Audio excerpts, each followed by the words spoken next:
La SMA a fait le choix de s'engager en IMOCA. Il y a un an, ça nous aurait paru complètement impossible. Et pourtant, on l'a fait. Et pour relever ce défi, nous avons souhaité faire équipe avec un jeune navigateur au talent prometteur, Paul Meillat.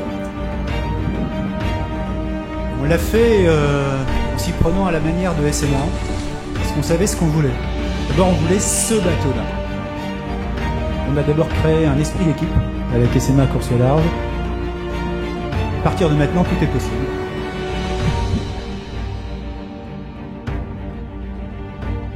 Cette fidélité est tout à fait dans la continuité de ce que l'on veut nous-mêmes faire. C'est-à-dire que quand on s'engage avec un sociétaire, c'est justement on veut s'engager dans la fidélité. L'objectif, c'est d'aller jusqu'après la Route du Rhum 2018, donc ça veut dire qu'il y a 4 ans de programme.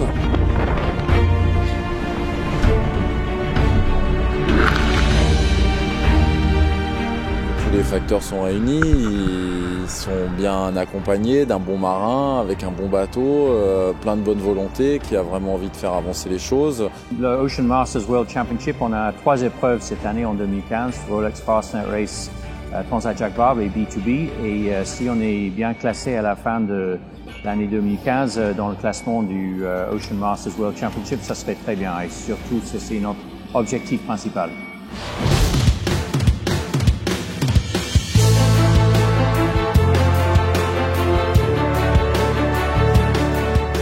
En fait, de les voir travailler depuis maintenant 2 mois, je vois les compétences qu'ils ont et ça me donne vraiment confiance en eux parce qu'ils ont énormément d'expérience sur ces courses-là. Ça va vraiment me permettre de me reposer sur eux. Et ce qui est sûr, c'est qu'eux, ils se connaissent depuis déjà très longtemps. On voit qu'ils ont l'habitude de travailler ensemble. Donc voilà, moi, il a fallu que aussi je me fasse ma place dans cette équipe. Et en tout cas, ça se passe super bien.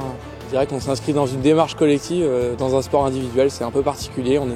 La voile est peut-être un des seuls sports qui permet ça aujourd'hui.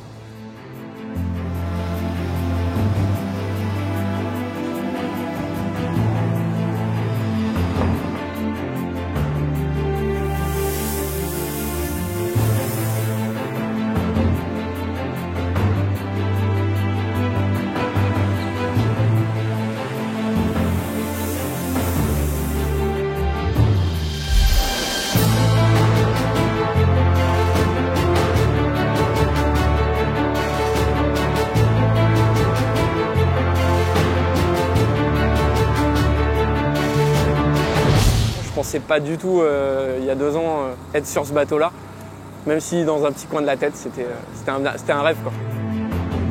On passe des heures et des heures sur un bateau, quand on le voit naviguer sur un départ de course, par rapport aux autres, forcément, c'est le plus beau.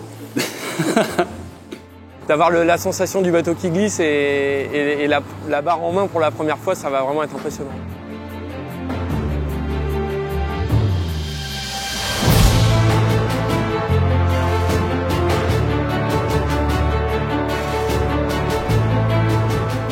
Là, c'est le grand moment un peu tant attendu. C'est la passation, je dirais, comme à la fin de cette solo maître coque là, au Sable d'Olonne.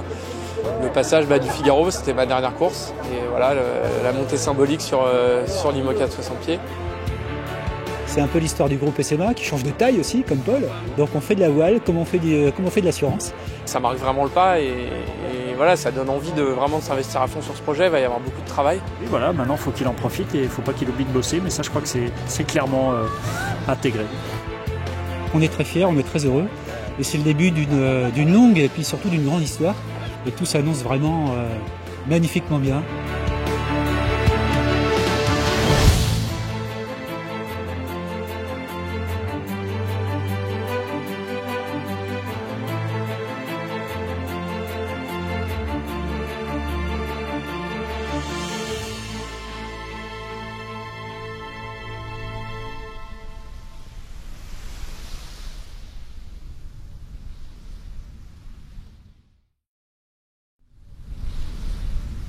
Ensemble allons plus loin.